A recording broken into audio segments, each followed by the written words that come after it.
Hi everyone, and welcome to dailylessonplan.com videos.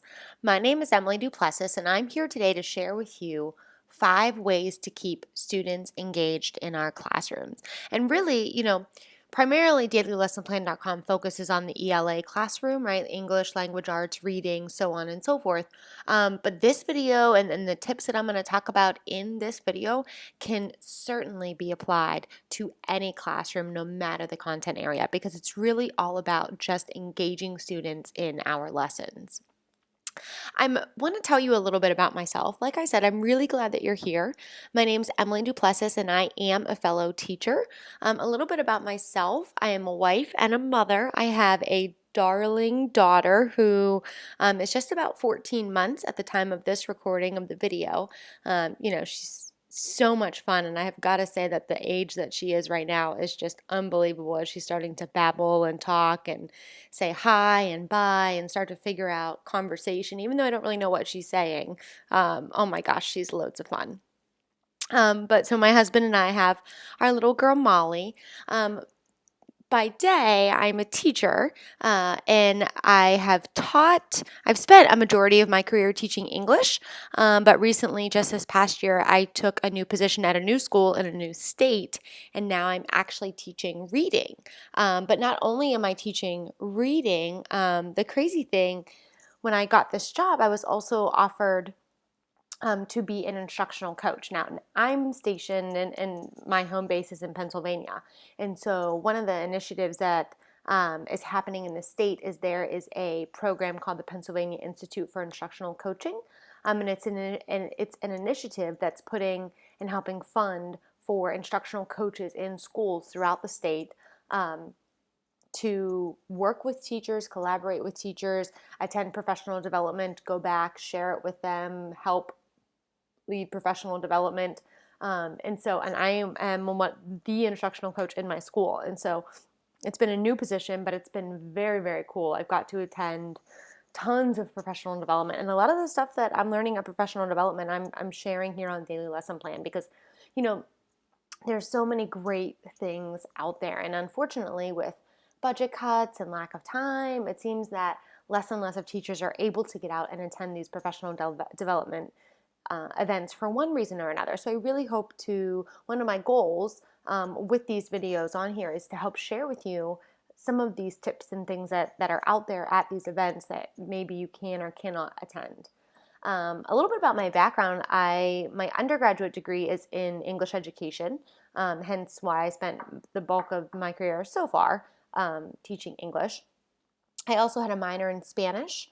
That afforded me the opportunity to study abroad and live in Spain one summer, which was one of the coolest experiences that I've had so far. And then my master's degree it's in English, but it's a complete concentration in linguistics. So I was able to spend some time when I was living outside of DC, attending George Mason, and got my master's and my TESOL certificate as well from there. So, all related to language in some way, shape, or form is really kind of my passion and my interest. A little bit about me. I think it's always nice to kind of share some fun facts about myself with those of you who are out there. I'm big runner. I've been running for years now, love to run races. I recently ran my first half marathon, which was awesome. It was such a cool experience. So that's a big part of my life. Reading, obviously spending time with my family is one of the most important things that I love to do. And my husband and I also are into investing in real estate, and that's kind of another one of our passions that we dabble in on the side outside of our full-time jobs. A little bit about why I started dailylessonplan.com. Like I said, I am getting the opportunity to attend so many of these professional development events. And I just wanted a place where I could share all these things that I'm learning. And yes, I'm getting the opportunity to share them in my school, but I wanted to be able to share with other people who aren't able to get to a lot of these events, share what I'm learning because I'm learning so much. And the other thing is that, I understand now, especially as a new mom, how hard it is to find the time to write lesson plans. And actually, where the school that I was at before I moved to the school where I am now, we didn't have to write lesson plans. And so, this year is the first time that I've had to write them since I graduated from college. And they hound them into you, in your teacher prep programs. but I hadn't had to write them for 5 or 6 years. So now all of a sudden I have to write them, and I'm realizing how absolutely time consuming they are, especially when you are passionate and care about what you're doing and you want to make good lessons for your students. It's extremely time consuming. And so, I started this website to put my plans out there. These are plans that I literally am using. I've used them over the last, 5, 6 years, and I'm using them now. And so the cool thing about it is that I'll use these lessons and I'll tweak them and fix the things that, worked or didn't work. And then put them up for, you to be able to access on the website. And so it really was all about just realizing that there's just not enough time. And the more teachers that I talk to at all these things that I attend and teachers at my school, it's just, I know it's time. We don't have enough time. And so I hope that these lessons can help you save time so that you can actually enjoy other things and the more important things, that are important to you in your life. So without further ado, let's go ahead and get started. The objectives for this video, I want to make sure that you understand the importance of student engagement and processing time. I feel like, every couple of years, the reality in education is that, there's a new buzzword. I remember, a couple years ago, differentiation was the big buzzword, and then it was formative assessment and summative assessment, and oh my goodness, we spent so many meetings at our school on those types of assessment, and now I feel like one of the buzzwords is engagement. And, the reality is that it really isn't a hard thing to do, and you don't have to adapt your teaching all that much to engage your students and make sure that they're actively involved in the lesson. I'm going to talk a little bit about why I think it's harder now more than ever to keep students engaged. I think we're tasked as teachers in the society that we live in today. It's much harder, I think, to keep students engaged than it was years and years ago. And then I have 5 strategies that I'm hoping you'll be able to take away and literally can implement in your class tomorrow if you want. So before we start, I just want you to take 20, 30 seconds, and I want you to think about what are some of the strategies you use to keep students engaged already. You may use some of the strategies that I'm going to go over here in this video. You might not. You might use other awesome strategies that you found to be successful and that your students really adapt to and resonate to. And that's awesome. And if that's the case, I really hope that you share in the comment section under this video what those strategies are, because the more that we can share with one another, the more we can build a community, the better off we're all going to be. So just take, 20 more seconds before I move on to the next slide and think about what are some of the strategies that you are using now to keep students engaged.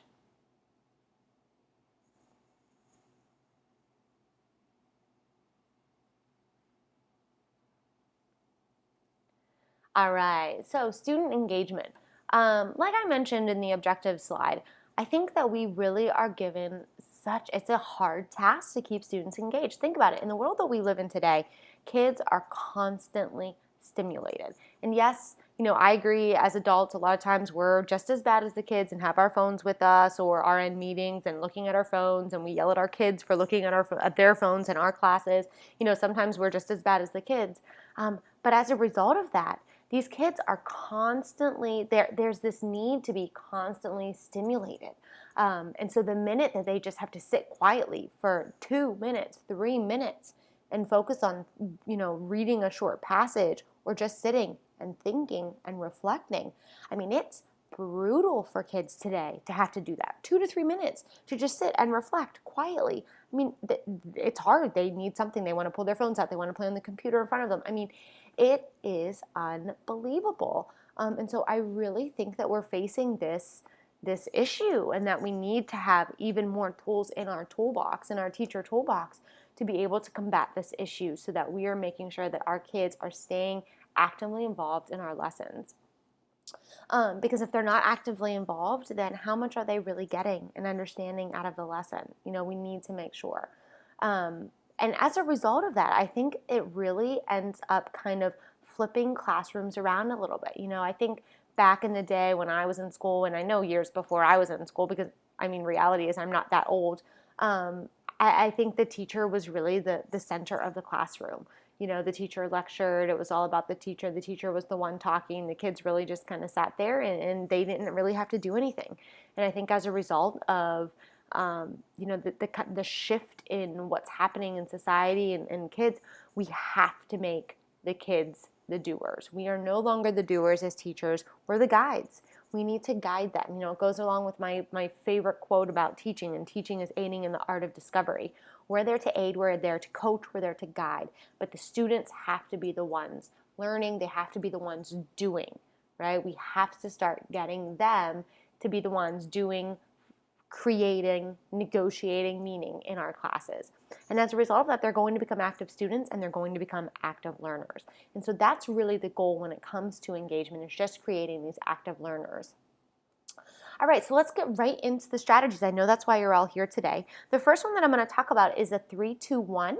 It's a super simple concept. Literally, I'm going to show you where you can go on the website to download these, and you'll be able to hopefully take it in and use it in your classroom tomorrow. You can apply it at any point in your lesson. You could use it as a warm-up. You could use it as kind of a mid-lesson breakdown and reflection time, or you could use it at the end. Sometimes I'll use it as a bell ringer in the beginning of a lesson when students walk in to kind of reflect on what we talked about the previous day. Sometimes I'll use them as an exit ticket. As kids are walking out the door, I'll say, all right, pick out 3 things that resonated with you today from the lesson. I want you to, identify 2 things that confused you in the lesson, and give me 1 question that you still have about what we talked about today. So there you go. It takes 2 to 3 minutes. The kids jot down. You're getting instant feedback from students about what they understood and what they don't, and you can tailor your lesson the next day based off of what they put in their 3-2-1. You can use it for various activities. I'll use 3-2-1 for vocabulary a lot. We'll look at a vocabulary word or a word root, and I'll say, all right, give me 3 things that you associate with this vocabulary word. All right, give me 2 synonyms for this vocabulary word. All right, give me 1 sentence, 1 meaningful sentence using that vocabulary word to demonstrate to me that you understand what the word means. And there you go. You can use it as, for vocabulary. You could use it for basic content recall.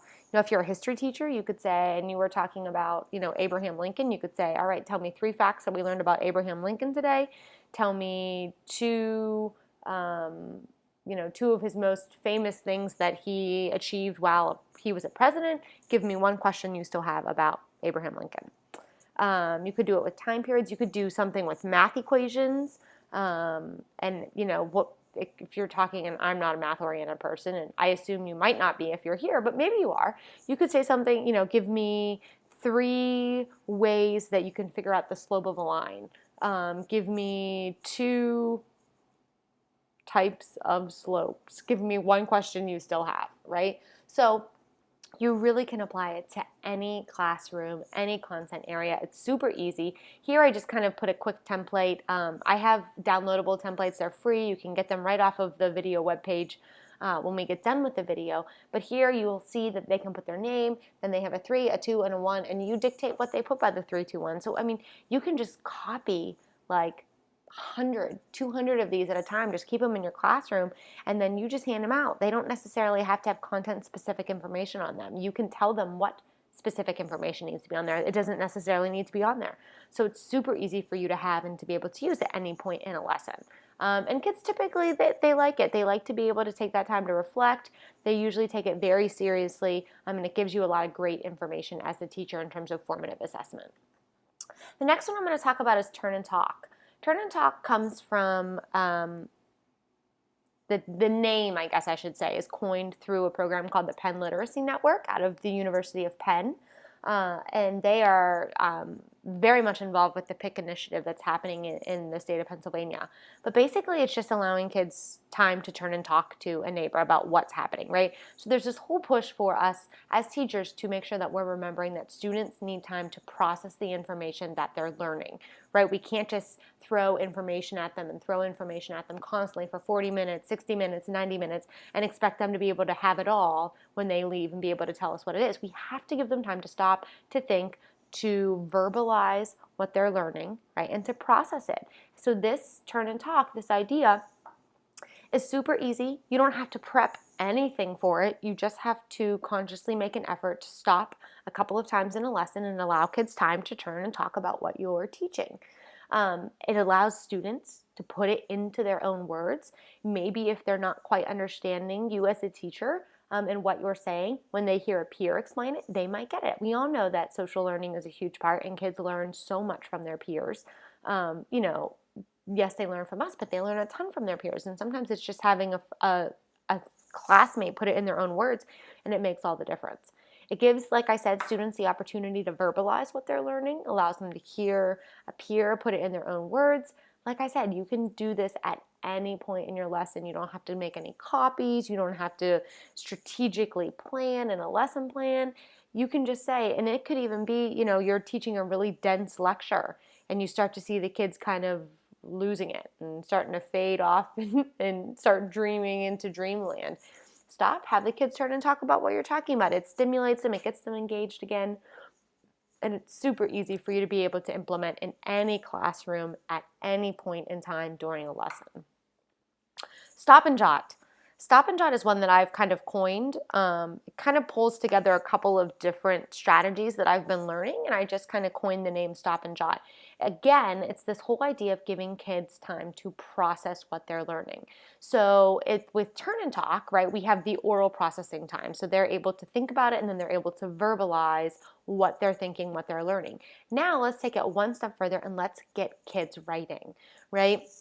One of the things that I've been hearing as I've been at a lot of these PD events is that, you know, when we're thinking about standardized testing, writing is one of the easiest test scores to change when it comes to improving scores. And so if that's the case, we need to get kids writing more, because the more that they're going to write, in turn, it's going to ultimately help them do better on these tests, and ultimately is going to be one of the quickest ways and easiest ways for test scores to improve. So using the stop and jot is a super easy way to get kids writing. It's not formal writing. Really, it's just they're writing for themselves. If you're familiar at all with Collins, John Collins, and the 5 types of writing that he talks about, right? It's a kind of a Collins one where they're not necessarily, it's not really graded. It's just the audiences themselves for the most part. You can collect it and use it for formative assessment, and gives you a lot of great feedback, but it's really just giving them the time to stop and think about, process what they're learning, and to write it down. You can use this with any activity. I've used it in a lecture, right? If you're lecturing for a while and you stop and give them time to kind of write down what you're learning. If you're doing group work, you could have a stop and jot there. You make they're working for 10 minutes or so as a group. You stop them, you have them answer a question, they keep going. A movie is another good one, right? I know a lot of times we as teachers, movies have such a great place in the classroom at some points, but sometimes I know we always are like, oh, we just don't want to let kids watch a movie without any kind of accountability. Stop and drop is super easy because you can give them the template, and I'll show you what it looks like here in a minute. Stop the movie, every 10 to 15 minutes, ask a question, have them answer it, keep going. It's not going to make it's not like the kids have to be like constantly writing while they're watching. They kind of just get to watch, stop, process, write down, keep going. And it can take no more than 2 minutes. You give them a minute or two to kind of write down their thoughts, their answers. You can have them share out if you'd like, or not. Again, it's really just allowing them to write for themselves. So you don't necessarily have to share out, and kids don't have to share their answers. They can, but don't feel like you have to do that. A stop and jot, this is the template that I use a lot of times. Names at the top, I have the stop sign, and there could be 2 stop and jots depending on what type of question I'm going to ask. There might be 3, you might have 4 or 5 if you use front and back, but it's super easy. Again, this is another one of those templates that you could print off 100 of them, 200, 300, just have them sitting in your classroom, and when you feel like passing them out or using them, or feel like the kids are starting to not be as engaged, can pull them out and use them. It's all about having lots of tools in your toolbox. This is another template that you'll be able to download for free on the video page. Active reading. Reading is becoming more important than ever, especially with all the state testings, all the state tests changing. It seems like a lot of them are being revamped to include much more reading. And in a sense, it's almost like they're all reading tests, the math tests. There's so much reading involved, and it's really sad because, these kids, they know the math. But those kids who struggle with reading, they can't even get to the math because they get so lost in the reading. on a lot of these tests. And, I know that a lot of the states are revamping their tests for this. And so it's more important now than ever to get kids to be reading more and to get kids to be active readers, not just kind of reading and not really having a purpose and not drawing conclusions and making predictions and so on and so forth. We need them to become active readers. So we must start giving students time every day in class. They need to be reading. I mean, ideally in every class every day. And I know that that's really, really, really a wish that probably is not realistic at all. But I mean, it's something to shoot for and it's a goal to shoot for as a school. One of the things about reading is that it's the largest predictor of student success and achievement. The more you read, studies have shown, the more that you read, the more success that you're going to find as you graduate, when you go to college, when you go to your jobs. Reading is critical. So what do I mean by active readers, right? This whole idea of students, they're reading, they're marking the text, they're asking questions while they're reading, they're making predictions, they're drawing conclusions. Sometimes this is happening verbally, orally, out loud, maybe as a group or as a think aloud. Sometimes it's happening individually as they're going through and they're reading and they're marking the text. It's really important that kids are doing this now, and we're working with them to become these active readers. And I have to say that we don't want them to think that reading is constantly active reading. We still want them to have their books that they enjoy reading, whether it's Diary of a Wimpy Kid or a Nicholas Sparks book or Rick Riordan or whatever it is, Percy Jackson. We want them to have those books that they're just reading and enjoying, and they don't have to necessarily do anything with it besides just read and enjoy it. But we also have to teach them that there are times when they have to be able to be an active reader.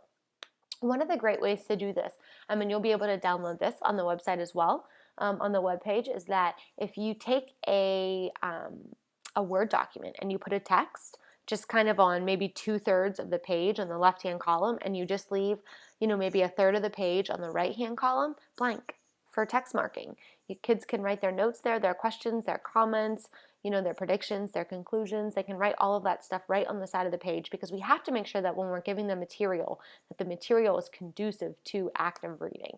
And so there's a template you can download and insert, any kind of text that you want to insert in there. But it's a great way for kids to be able to actually be able to get the text dirty, because that's the biggest thing. You want kids to get dirty with the text.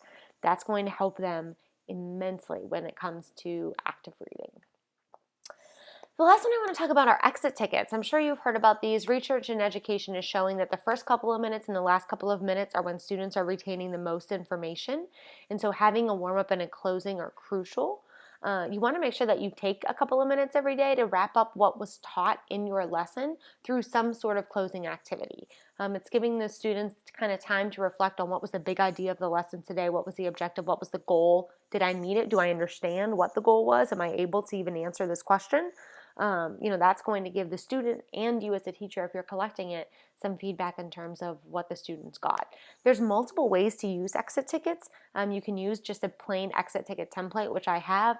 I'll do sticky note challenges sometimes where everybody gets a sticky note and they stick it to the door on the way out.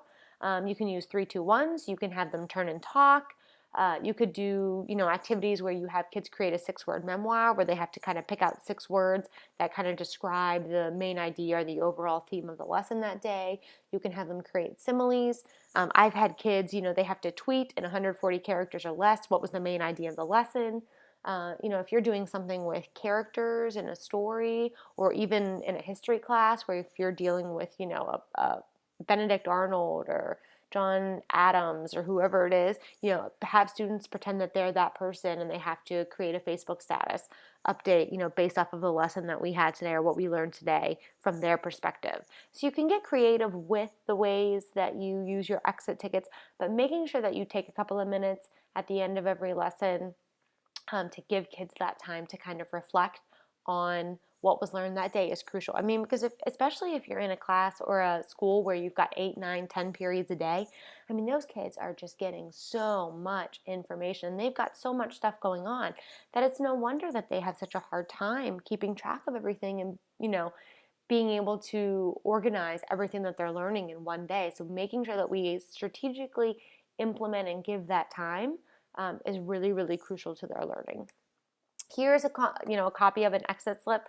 You can have them just kind of comment on what they learned that day, questions that they still have. I mean, this is a very basic template. Like I said, there are tons of different ways that you can do it. I gave you some examples there, but again, you can download this on the webpage beside the video as well. So just to review, the biggest things I hope you're walking away from this is realizing and remembering that we must keep students engaged throughout our lesson for learning to actually take place. I hope that these were 5 ways. Maybe you knew all of them, some of them, none of them, but I hope that you're able to take these away and actually use them to help engage your students. There's links to all of these free templates on the video webpage, so definitely download them, take them. There's lots of other free resources and materials on the website. If you go to dailylessonplan.com/resources, there are resources for reading, resources for writing, resources for vocabulary. If you go to the lesson plan page, we've got single lessons, we've got mini units. So just go ahead and scroll around, see what you can find. I hope that you'll be able to find something. If you're not quite sure what you want, you definitely can sign up for the 2 weeks of free lessons.